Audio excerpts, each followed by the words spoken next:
Mike, can you talk to us a little bit about, you know, there's this transitional pivot point that people go through from coming out of the military to coming into the civilian sector, that, some people do it gracefully and some don't.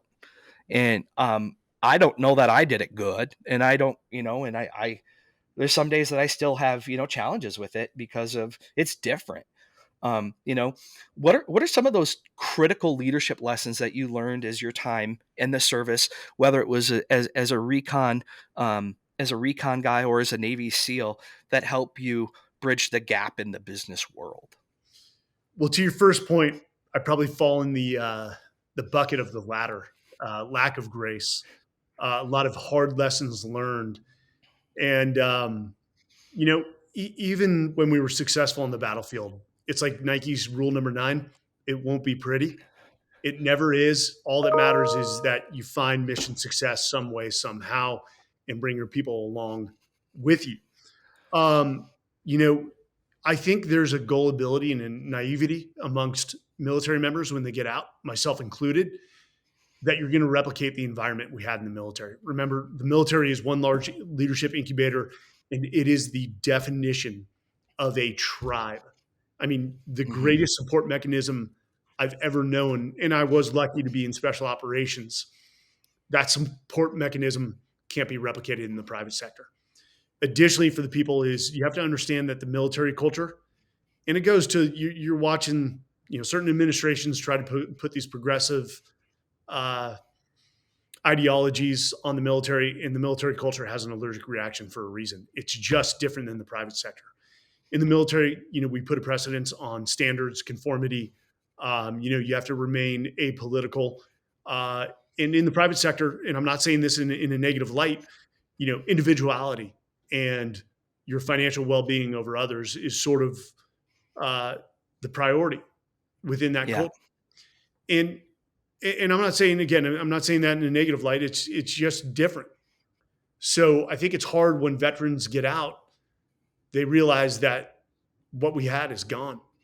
And the quicker you can come to terms with that reality and just make the environment around you better, affect what you can, which is your immediate team, regardless of whatever industry or company you're with or whatever role. Focus on the immediate environment around you and make it positive. Bring people together. We know how to do it through shared adversity. Get out there and do hard things together and build Yep. those relationships. Um, lead where you're at is what we say. But if I look back on leadership, what I learned from great leaders, and being a leadership thought leader and a top 30 leader, man, I've gotten it wrong more than I've gotten it right. But I served for some amazing leaders, and it took me a while after I got out. It's evolved to really understand that people ask, "How'd you lead the military?" And my answer is love. Love rooted in, or leadership rooted in love, which is foundational in accountability and standards. Accountability is everything in life. If you want to call it ownership, call it ownership. But accountability and standards really become a code for which you drive your life in your decisions. And we see a total lack of accountability. I just wrote an article, and I'll send you the link in LinkedIn, with a guy named Nick McKinley, who's an Air Force pararescueman, then a CIA officer, and then has just been doing remarkable things in the private sector. Namely, the last one, and the current one, is the Deliver Fund, which he created an intelligence mechanism to fight human trafficking and sex trafficking. That guy's doing more than he's impacting more lives than I could ever imagine. But accountability is in a decline. It's almost become a dirty word. And where I'm really disappointed is in leadership within the national capital region, Washington, D.C., where we expect our leadership to be the best and set the example for all of us, for the rest of the nation, where there is no more civility and just, talks where people can have a difference of opinion, respect them, and say, okay, hey, we've got this difference of opinion, Yep. but for the people, we need to come to a decision of what's best for our nation. And they push it off. You saw the withdrawal from Afghanistan. The president said the buck stops here, but this is we're in this situation because of the last president. and you're just like, wow, you completely missed the mark on that one. Like, Hmm. the buck stops here, but in the same breath, you just blame the last administration. Uh, we also lack vulnerability. General Jerry Boykin, who was one of the founding members of Delta Force, and we interviewed him for the book, The Talent War: How Special Operations and Great Organizations Win on Talent. He talked about this emotional intimacy amongst the soldiers at Delta Force, and I found that very odd when he was using those words. And as he explained it, I'm like, oh my God, he's right. Different word for this is vulnerability, where if you make an error in judgment, not an error in character, you may have to pay the man. As we say, the military will get their pound of flesh, but you've got leaders right there to say, hey, Mike, you messed up. You're a human. What you show us moving forward is that you can learn and evolve and grow from this. And if you can do that, you've got a place on our team for life. And so I owe everything to the peers I served with and the great coaches and mentors I've had throughout my life, both in the military and now in the private sector. Yeah, that's some serious wisdom. And I had a moment earlier, like about a month ago, of extreme vulnerability, and you helped coach me through it. And we don't need to talk about what it was, but it went public, and it wasn't what I wanted it to be, but it happened. Yeah. And I reached out to you, and you're like, Zach, it was beautiful. It was great. And it's one of those things that you have all this great thing in your mind of what you want it to be and how you think it's going to go, and it goes exactly opposite. Yeah. And I tried hiding under a rock, and you're like, man, suck it up, it went great. And You're also going to be your worst critic. People who yeah. are their worst critics, it shows me character. Like, whenever somebody pats me on the back, I always say, hey, I appreciate that, but I could have done this better, this better, this better. Didn't mention this. And that can be a strength, and that can also be detrimental. But, Zach, you talk about vulnerability with Legacy Expeditions. I've recently lost two partners, guys I served with. And, that hit me hard. And I kept looking and talking with my wife of, like, what could I have done differently? I'm not going to point the finger and be like, oh, they were shitty partners. They weren't. Some of the problem was me. And, that's the difference now between there was a brotherhood in the military, and then it's just different in the private sector. And I'm still reflecting on that. What could I have done differently? What expectations could I have set? Could I have communicated better? Could I have built stronger relationships? And these are two guys I love. And if they called me tonight at 3 a.m. and said, I need you to get on a plane, they know I would do it. And if they're listening, I would. And I love them. And I am destroyed that the partnership didn't work out, but I'm starting to learn, if you look at pretty much 99% of all businesses, that's par for the course. The original partners, founders are not still there. And I'm still having trouble, reconciling that. And I think it just means I need more experience in the private sector, not to say simply, oh, that's just the way it is. No, to deal with things better. And hopefully I learn and evolve from those recent, what I consider failures, and make future partnerships better. um I hope they hear it. I hope they see it, because I understand what it is, and um what you're saying. But I hope those guys see this and watch it, because you and I have had conversations about that and what it's meant to you. And um, I know that your intentions weren't the outcomes of what happened. And that's, for those of you who are watching this, because a lot of this is focused on business relationships and how do you grow, and um, you know you're going to skin your knees through things. And um, there's leadership lessons to be learned through this. And Mike, thanks for being vulnerable and sharing that. The brotherhood that exists, for all of us, or sisterhood, or whatever that looks like for people, those things will, they'll still be there. Sometimes the wound needs a chance to heal, and sometimes a little bit of space and distance, and the closure of that wound needs to happen. But I have faith and confidence that that once the bandage has come off of that, it will rekindle, because uh, the what it means long term and the short term of that is it's when you zoom out and you look at the totality of it, it'll mean something bigger in the totality. So just understand that when you get into relationships and you set boundaries and things in the business world, I mean, that's really what I'm trying to say is, you got to be clear and you got to set boundaries and you got to understand that, when you go into things with loved ones, that, there's a risk, Yeah. right? And I think that's what you're trying to say too. And you don't think that it'll happen, but it can, and that's hard. Mike, I'm going to shift gears on you. And I, not that I want to dismiss it by any means, um, but I want to shift gears on you. When you talk about resilience and adversity, I mean, that this kind of plays right into it.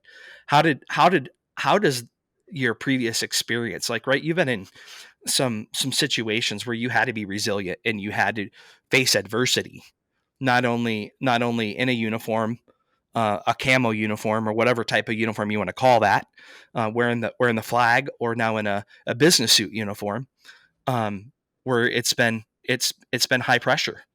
Um, how have those experiences shaped how you look at successful teams?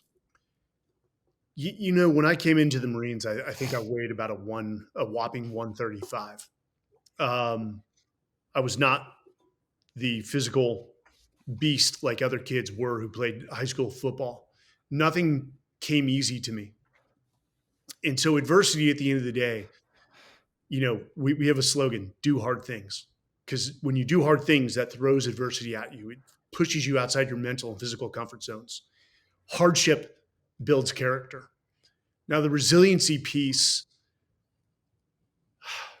it's, one of those partners said something to me weeks ago, and he was giving advice. He said, Mike, the voice in your head is the most powerful voice in the world.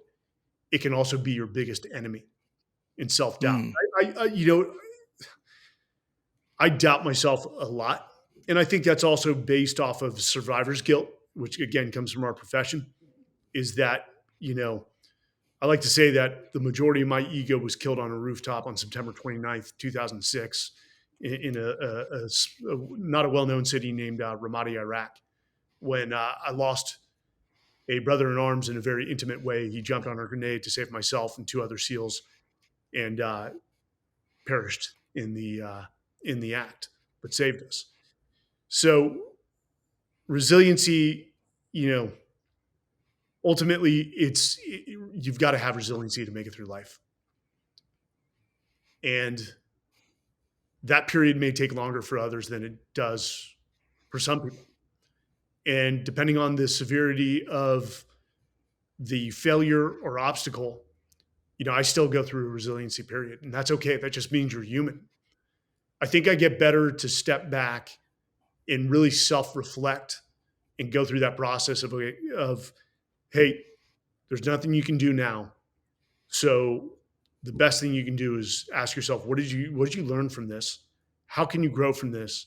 And how can it impact future actions and decisions that you make? Um, and that's the struggle for everyone. You know, we all fear, and that fear is usually based off of the external opinions of, if my business fails, what will people think of me? And at the end of the day, we lose sight. All people are struggling with something. I don't care what you see on social media. If it's all the happy go lucky, I'm doing so well, I'm successful. Now people are struggling. I don't care how much money you have or how little money you have. Everyone is struggling with something, and they're too preoccupied with their struggles to actually pass judgment on yours. And I think if somebody listening, if that helps, lighten that burden for you, I guarantee it's the truth. Um, in this journey, at the end of the day, it doesn't matter what other people think. You're going to look in the mirror when your time comes and say, did I give it my all? And am I passing with regrets? And everyone has regrets to some level, but can I pat myself on the back and say, hey, you gave it your best shot? I will say this: uh, be careful on the way up because you're going to see the same people on the way down. And so, how you treat people around you does matter, and that is of concern to me because ultimately, my legacy, and sort of contrary to what I just said, is determined by other people. I can't say, hey, well, I'm a good leader. No, that's not for me to decide. That's for the men and women I served with, both in the military and the private sector, to decide that ultimate legacy for me. And so, legacy is of concern. And Jesus, as more of these movie stars who we grew up on are passing away, like Matthew Perry or Ray Liotta, my my my mortality is actually starting to come into the picture a little more. And additionally, with legacy expeditions, it's not foolproof. There's risk in what we do, and it could be one last jump or one jump where we got something wrong and it doesn't end well. And so, yeah, it's as that's age. There's also mortality starts to come into play. Your legacy starts to come into play. How you lived, but you also gain a superpower with each obstacle you face, and that's called wisdom. And hopefully, you Hmm. use it to make better actions or to take better actions and make better decisions moving forward. Yeah, absolutely. Mike, thanks for sharing that. Um, I, I have all sorts of things I could say off of this, and we could go down. Um, I'm sorry you lost your brother. Thanks for sharing that little tidbit. I've never talked to you about it. I've never asked. I just want to say I'm sorry, and Well, I'm thankful. I'm thankful you're here. I appreciate that everyone who served during the GWAT, even these days, has a brother or sister in arms that didn't make it home, and that guilt will always weigh on people. I think it's a very human question to say why them and not me. And in the best that I'm trying to, and I say this, and a lot of the things I even said in the Everyday Warrior, which was about watching the high performers I served with and how they led their lives, not necessarily how I led mine, um, is how do we now live in their memory and make every day. Hmm. But it also, the funny thing about survivor's guilt is when we do something great, it tampens it down a little bit. Like I'll be happy for a few seconds, and I don't think this is necessarily healthy. And I'll say, oh, but so and so, so and so, so and so, so and so aren't here, and it sort of tampens down that celebratory moment. And I see that as both a good thing and a bad thing. But we've got to live in their memories, and they'd want us to be happy. They wouldn't want us to sit on a couch drinking a bottle of Jack Daniels in sorrow. They'd be like, "Hey, bro, we died so that you could live. We gave our tomorrow so you could live today." And I think it takes a while for all vets to make that connection, and for some longer. And no judgment passed. I'm learning, you know, I'm learning a lesson of it's not my job to pass judgment on other people's character. I'll have an opinion if they want to hear it, but it's not my position to judge other people's characters. They're dealing with struggles, like I said, and ultimately they've got to ask that final question when their time comes, and that's a completely uh, self-driven, answer and question that, quite frankly, they don't need to share with anyone else. Yeah, one of the really great things that you and I have talked about is tell me who you are by telling me who your closest friends are. And that tells me, without you telling me, what type of character of a person you are. And that's what I love about you most, Mike, is you're not showy, right? You're humble, you're very profound, professional leader, and you're not showy. You're a quiet professional, and you're a distinguished professional. And that's one of the things that I gravitate so much towards you about versus all of the other mentors that a person could look up to in this space. That's why I gravitate towards you. You're the type of leader I aspire to be every day, to be better, um, because of the way that you carry yourself and the way that you demonstrate and you lead by action. So I just want to leave you with that because um, I see it. Your actions show it. And for those of you who haven't got a chance to know Mike on the way that I have, and I've started to know him, um, he's not a man about talk. He's a man about walk. and he lives what he says. And so it's